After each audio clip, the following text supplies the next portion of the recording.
we go. It is time for another episode of Cash's Top 5, and we have a doozy today. Joining me from the Buckeye State over in Ohio.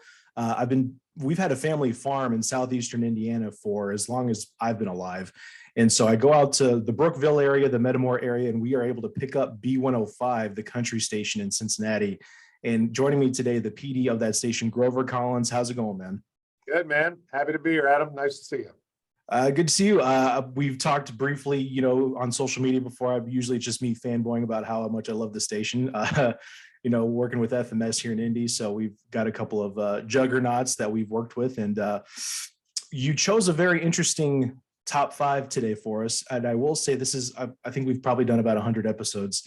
Literally the hardest one I've had to do so far. I've said that before, but this one now supersedes. This was the hardest, and I'm still not happy with my final pick with what we have. So I'll let you explain what we're going to be doing today. Well, it's funny. Before we get to it, I had the exact opposite feeling. I came up with my list in under 5 minutes, and I have not changed it, and I am very satisfied with it. And we decided we're going to talk about the top 5 90s movies for each of us in particularly. Yeah, so there's a little bit of a generational gap. You're not that much older than me, I don't think, but there's a lot of like childhood nostalgia for me, whereas a lot of yours, I think, is more adolescent nostalgia from the 90s. So. I would say probably, yeah. I mean, I'm 53, so I mean, there were a lot of 80s movies that had a huge impact on me. But I will say, when the 90s hit, I was just in my early 20s. Mm-hmm. And so I was starting to think with a more grown-up mind. So Sure. I was able to get movies that I maybe didn't quite get unless they were like 16 Candles or Rocky or Rambo in the 80s, which anybody can get those movies. Sure, yeah. All right, man. Well, we're ranking our top 5 movies from the 90s. Again, this is the hardest one I've had to do. I'll probably be making changes up until the very last one. But go ahead and get us kicked off, Grover. What do you have at number 5? My number 5 all-time favorite movie from the 90s is Martin Scorsese's Casino. Saw it in the theater when it came out. I absolutely love it. I love anything Scorsese does. He's my favorite director. His attention to detail, down to what the cast wears and the storylines and the nuances are just great. Obviously, Casino has many, many of Scorsese's favorite actors in it, making appearances again from, everything from Raging Bull and obviously just tons of movies. I just love that movie. Actually, it's my son's favorite movie. Really? Not my favorite Scorsese movie, which I think we'll get to, wink. But Casino is coming in at number 5 for me. That is interesting. And that's honestly why I love this podcast, because younger me, and I won't speak for you, but feel free to agree if you think this, because I used to hold people's movies and music against them. And now I've really grown into not everybody's allowed to just like what they like, right? Like I am not a Scorsese fan, but I appreciate that those who enjoy his movies like you do, and I have a feeling I know what other movie is going to be coming up on your list. I get it. And that's fascinating to me that something that just doesn't, resonate can resonate for somebody else just like that. Casino number 5. All right, man. My number 5 for you is, and we'll get to honorable mentions because there's so many. We could do a top 50 and I'd still be panicking about what my picks were. But my number 5, early on in the decade, 1991, it has the record for longest release before winning Best Picture. It came out in February. Normally Oscar winners come out in the fall. 1991, Silence of the Lambs is my number 5. There's just something about that. It's all about the good villain and the performance of Anthony Hopkins. I think Jodie Foster was amazing. I remember the first time I saw it on VHS, for those, since we're of a certain age. It was the first time I ever saw a movie where the characters talked directly into the camera. That was like a Jonathan Demme thing. It was creepy. The finale is the climax is awesome. And ultimate rewatchability. I can watch that over and over again and still love it. What do they call those spiderweb movies? They just suck you in, or can't. Yeah, a lot of people say that about Shawshank and these movies that once they come on, they're just stuck. Like, well, I'm not doing anything else till this movie's over. That's it, and it's that good. And you can always find stuff that you missed before. Like, I've seen this movie 40 times. How did I never notice that before? Yeah. That's a good one. I go with Silence of the Lambs, number 5. So number 4, following up Casino. What do we have? Number 4 for me on my list of top 5 movies from the 90s is Dazed and Confused. Uh, Oh, I okay. Yeah. I can watch that movie over and over again. I do. I have the Criterion edition, Blu-ray.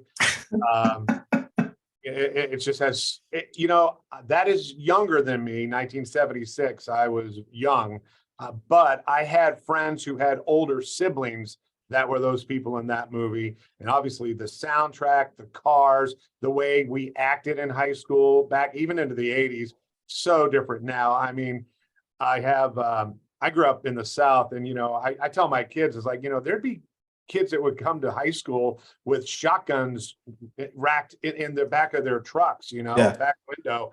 And my kids are just like dumbfounded that that was allowed. I'm like, no one ever thought twice about it. They were hunters, and they parked on school property with guns in the truck. Anyway, I just love that movie. I think it was clearly directed from a very special place in his heart. And, I can't say enough about Dazed and Confused. Still love that movie, obviously, to this day. That is such a good pick. And honestly, it's probably number 6 or 7 on my list. Like, it just didn't quite make the cut, but it's still so good. The only gripe I have with it is Wiley Wiggins, the pitcher, the young freshman Yeah. with the long stringy hair, might be one of the worst actors of all time. But I'm not going to hold that against the movie because he's supposed to be kind of a dweeb. I'm not disagreeing with you at all, Adam. That he did struggle in that movie, and I think once they got into the movie, they're like, well, we can't change it now. I mean, it's such a small budget. You can tell everyone is so young in their careers, but I like you. I look past it for the rest of the movie. And it gives you a nostalgic feeling. Like, I always describe the song California Dreamin' by the Mamas and the Papas. I wasn't alive in that era. We're not even close, but there's something about it that makes me feel nostalgic for that time, even though I wasn't there. And Dazed and Confused does that. It makes you want to be in that field at 2 a.m. with a keg. Kind of wish we had a happy medium between those days and the days of today, where everybody's kind of isolated and on their phone, and kids don't really go out and do much. No. I'd like to see more of that, swing back the other direction. I mean, the tone is set from the opening credits and the album intro of Sweet Emotion by Aerosmith. Did it for me. I'm like, all right, I'm in. I remember that distinctly from the first time I watched it. Well, it's interesting that you say that, because I was going to say the exact same thing for my number 4 for you. The first time I saw it, I remember distinctly thinking, oh, this is going to be a movie that sticks with me forever. I know I'm going to love this. And I remember watching it thinking, oh, I forgot I was watching a movie. I was so engrossed with what was happening on screen. And my number 4 is 1997 Good Will Hunting. Matt Damon, of course, Ben Affleck, Robin Williams winning the Oscar for Best Supporting Actor. The scene on the bench where he's describing how Will's really not as smart as he thinks he is because he doesn't have life experience. He's never experienced love or, the Sistine Chapel. That scene is one of those I call them YouTube regulars, where every 3 to 6 months, I got to go watch that scene again. I got to pull up the video. Yeah. Just such a great home run to really put those boys on the map. Very good. That's a good pick. Not in my top 5, but still solid pick, Adam. Solid. That's what I like. I know we were gonna have good movies, and I was like, I hope we don't have like the same top 5s. That's gonna be really long. Yeah, I think our taste might skew a little differently. So I don't know. All right. So we got Casino, we got Dazed and Confused. Number 3, what do we got? To number 3, I saw it 4 times in the movie theater.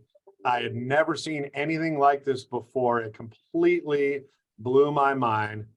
Pulp Fiction is my number 3 top movie of the 90s. Now, back when I was 23, 4-year-old DJ, not making a lot of money, I'm always hustling and looking to make extra money. And I just happened to run into the manager of the 3 theaters where I lived at the time, Rochester, Minnesota. I met him at a bar.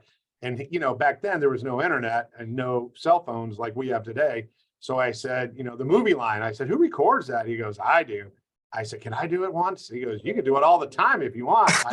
Just taking a problem off his plate. So of course I'm like, hell yeah. He goes, no, I can't pay you, but you can see all the free movies you want. I said, absolutely. Yep. Sign me up. I could do it remotely. I could just dial in with the touch and I can, welcome to the Carmike Theater cinema line. And I did it once a week. That's awesome. Asked me the list and it was great. So I saw Pulp Fiction in the theater 4 times. That was so awesome. Oh man. Well, we might as well just keep it going because my number three for you is Pulp Fiction. I was wondering if we were going to have this crossover. And I feel like if you had to pick one movie from the 90s that we would both have had, this is the one I would have assumed that we both would have had, because not only is it as entertaining as it is, not only is it as iconic as it is, it started the new wave, man. I mean, when you create a copycat, I mean, that's the ultimate, whatever the imitation is the sincerest form of flattery. Everybody wanted to be Tarantino. Everybody wanted to have nonlinear storytelling. Everybody wanted to get big stars in small roles. I mean, there's just not enough you can say. I mean, the movie poster was on how many dorm walls? I mean, Uma Thurman was in how many, dining halls and dorms and bedrooms, and the soundtrack. I had the CD soundtrack. Yes. And even subtle things that Tarantino did at the beginning of the movie, where it's playing the music, and then you hear the radio tuning change to get to Jungle Boogie. It doesn't just change; you hear the radio, and it's like those little attention to details that's to me genius. That's perfection. So. 100%. All right. Well, hopefully we go back to disagreeing. So, Casino, Dazed, and Pulp, number two. We're getting to rarefied air. These are the best movies of the 90s. Number two, I base this. This is one of those you talked about earlier. I could watch this, and I do watch it over and over again. I probably watch these next two movies on my list 4 times a year. Big Lebowski at number two. Oh, man. Okay. I was wondering. One of the most quotable movies ever. So much has been written and discussed about that movie, and the writing, and Jeff Bridges. Every F word is written. You'd never change a Coen Brothers script. Mm-hmm. It's just, and I will admit, and I say this to people that, it was all right. I'm like, you have to watch it again. It took 3 viewings. It was the 3rd viewing where it all clicked and the magic happened, where I got it. And now I describe personally Big Lebowski as the perfect album, but each scene in the movie is like another track on the album. That's a good way of putting it. You're right. Just, the bowling scenes. It's just, again, that's just one of my all-time favorite movies, but number 2 from the 90s. That's a great pick. I didn't have it in my top 5. I will say that I think a lot of Coen brother productions are like that. Like, I remember the first time I saw Oh Brother, Where Art Thou, which, by the way, if that had come out in 99 instead of 2000, that'd be my number 1. But it takes a few viewings. Burn After Reading, you had even the older stuff like Blood Simple and Miller's Crossing. I mean, a lot of their movies, it takes time to really get into you and into your brain. You really think about it. And I don't know if meta is the right word, but maybe they're just subversive. They're just they're slow burns, and it takes multiple viewings. Miller's Crossing, you just mentioned. Mm-hmm. Yeah, that's another one. I know I had to watch that more than once before things click. And by the way, as great as the Coen brothers are, I don't love all of their movies, but No Country for Old Men, that's another one I love. Obviously, that's so good. List. But there are other Coen brothers movies that, I'll be honest, I think they kind of missed the mark for me, my tastes. But Big Lebowski just hits all the marks for me. So it comes in at number 2. My number 2 for you, and I'm interested now because I know what your number 1 is now, I'm pretty sure, but my number 2 is not on your list, and I was wondering if this would be a crossover because it is such a cliche pick, but I don't care. It's The Shawshank Redemption is my number 2. It was until the year 2006 when I watched the number 1 movie on my list, was my number 1 favorite movie of all time, Shawshank Redemption. I was that kid in middle school, high school, had read all the Stephen King books, and I got the novella, different seasons, and one of the 4 sections is Rita Hayworth in The Shawshank Redemption. There's just something about that movie, and people have tried to explain it, and for whatever reason, it's a crowd pleaser, but it's not just pop culture mass appeal. There's something about it, because there's like some really dark, heavy stuff in that movie, but everybody loves it still. I think it's hope. That very well could be it. It's the hope, it's the message, and I think it's also, you really don't know if he did it or not. Even still, like, you may think that he didn't, or you may think he did. That, I think, not answering that, leaving it open to interpretation partly, or did they really meet up at the beach at the end, or is that I mean, there's just some Right. kind of metaphysical stuff in there that just makes it that interesting. And I mean, it's always number one IMDb movie, highest rated, I believe. It has been for years and years and years. So, Yeah. I mean, it's a solid pick. I have nothing negative to say about it. I have the movie. I watch it. I don't rewatch it. I don't have the emotional connection that you have to it, but I mean, it's a solid A movie for sure. Yep. All right, man. Now, before we do our number ones, do you want to give a couple of honorable mentions that didn't quite make the I am list? not prepared to give you an honorable mention because I just came with a solid top five. You were just so locked in. I left it at that, so I don't know. I don't, off the top of my head, I don't want to, Well, I'll bounce a give you couple something off that you. I don't have. Okay, well, I'll bounce a couple off you and see what you think. Okay, I had Dazed and Confused, of course. This one hurt to keep off, but I had to be real with myself, was Tommy Boy. I loved that movie growing up and still do. Yeah. But I tried to remove the nostalgia from my picks, like really what are my favorite solid movies from the 90s, because like The Lion King would have made my list, just from being that age and seeing it in the Right. theater. I was gonna say I was too old for that. Yeah, right. no. But Tommy Boy, again, I saw that in the theater multiple times for free doing my movie line. And Ace Ventura, Pet Detective. I know I saw that a few times in the theater.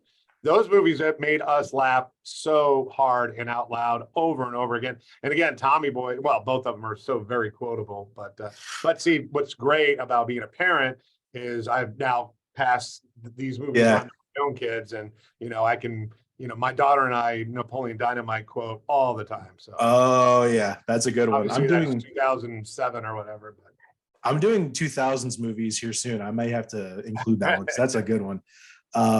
It's fascinating that you got that year to get free movies because it's the best year ever. It's Shawshank, it's Pulp Fiction, it's Lion King, it's Forrest Gump. I mean, 94 is like the best year ever for movies. Yeah, it was 94, 95. Now I did see some but it was free, so it didn't matter. But I remember seeing Johnny Depp. I'm sorry, not Johnny Depp.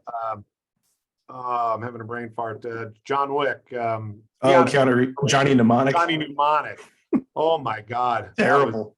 Awful. There's a scene where he's trying to do this real heartfelt, serious talk. I think it was on top of like a pile of, anyway, it was just awful. So, but it was free. That was always my excuse. Like, well, I didn't pay for it. So absolutely. The movie Seven was almost on my list, and Twister and Office Space. Those kind of rounded out my honorable mentions there. They came in, Twister was 95 or 96, and then Office Space just made it in 99. But those are just some good movies, man. Office Space was one my wife actually rented for me, and she said, I think this looks like your kind of movie. And she was right. I was like, oh, this is great. So yeah, that was a good movie. Mike Judge, man. Yeah, he killed it with that one. He's good. All right. Number one, we've been talking about our favorite movies. You know what it is? It started with Scorsese at 5. I got to go with Goodfellas, my all-time favorite movie any decade. I have owned that movie so many times. VHS, the first DVD copy where you had to flip it upside down because it wasn't dual layered. Then the dual layer one, then this anniversary, then that anniversary, then a Blu-ray, then the 25th anniversary. I mean, I've seen it. When that movie first came out, I was working still in Minnesota in the early 90s, and everyone on the staff loved that movie. And we would have Goodfellas watch parties at someone's house, and my buddy's wife would make a huge Italian meal, and then we'd watch Goodfellas. I mean, I cannot honestly tell you how many times I've seen that movie. So many times that on scenes I watch other actors, like not the main actors, but the background actors, to watch their brilliance of subtlety and with how they react, even to make it feel so real. Mm-hmm. And the editing and just how frenetic it gets near the end, and it's supposed to make when Henry's doing the blow and picking up his brother at the hospital, and the soundtrack and everything jump cutting, and it makes you tense, and it's like, that is just a master working at the highest level. I could go on and on. I'll let it go at that, but there's no way Goodfellas is not my number one movie of the 90s or any decade. I love it, man. I feel the absolute same way for my number one. Regardless of decade, my favorite movie of all time happened to come out in 1993, and it's somewhat related to what we've talked about before because it was written by Quentin Tarantino, not directed because he sold the script away. It is True Romance is my number one. It's just impeccable storytelling. You've got going out with the call girl on one of her first days at work, and the soundtrack and the Mexican standoff at the end, and the sit down between Christopher Walken and Dennis Hopper. The eggplant scene is just so damn good. Tense. Yeah, that's Tarantino all the way. All of that tension just building because it's coming, but you don't know when it's going to come. It's one of those things, like I don't even know that I can. It's probably for you and Goodfellas. You said some amazing things about it, but there's still just something that gets into your DNA. You can't help it but just love, and you're drawn to that movie. And True Romance is that for me for sure. And the urban legend, because my favorite all-time TV show is Sopranos, and the urban legend is David Chase saw Gandolfini in the fight scene with what's her face there at the end. Oh, well, Rosanna Arquette. Patricia Arquette, thank you. Patricia Arquette. And apparently David Chase was like, I think that's my Tony Soprano. Like he saw him. Really? I think so. That's an urban legend. I'm not sure if that's exactly how it happened. I hope so. I'm going to go with that. I know Gandolfini still had to try out for the Sopranos. He didn't just get it. Right. But I think it was like, who's this guy I just saw in True Romance? Anyway, because if you look, it's pretty much Tony Soprano in True Romance. The demeanor, the way he acted. Mm-hmm. Yeah, no, that's true. And there's just so many good, like Gary Oldman with dreads as Drexel, Samuel L. Jackson as like a heavy. I mean, it's just so good. We had some incredible picks today, obviously, for our favorite of the 90s. So I know you got to get going. I really do appreciate you taking the time. I know you're a radio guy there in Cincy. Where can people find you? Where can they listen to you? Give us all the good stuff. Yeah, you can listen on wherever you are, B105, B105.com. And then that's the easiest way to stream us, no matter, obviously 105.1 FM if you're in the Cincinnati area. And just add Grover Collins on Twitter and Grover Collins Radio on Instagram. And I believe Grover Collins on TikTok. You're everywhere, man. Yeah, you got to be these days. We got to be now, man. We couldn't imagine this technology when we got started in radio. I mean, my first job in radio was taking records out and putting tone arms, and that was state of the art back then. So, did you feel like Paul Sorvino with the garlic with your razor blade cutting splicing tape together? I was the radio nerd that made sure the needle was changed once a month, like they recommended. And then as technology progressed, I was the nerd who had the us old guys will remember this, the old Q-tips in the alcohol, and that's how you clean the cart decks. And I had to clean them every night in the 11 o'clock hour. It was my least popular hour. When I first started at the station here in Indy, there were still boxes of those there's always a room at every radio station where all the CDs and carts went to die. Right. There are still those hanging out when I first got there. And I was like, what are these? Don't worry about that. We're not bottles of alcohol and long tips. All right, man. Grover, thank you so much, man. We'll talk to you soon, man. All right. Thank you.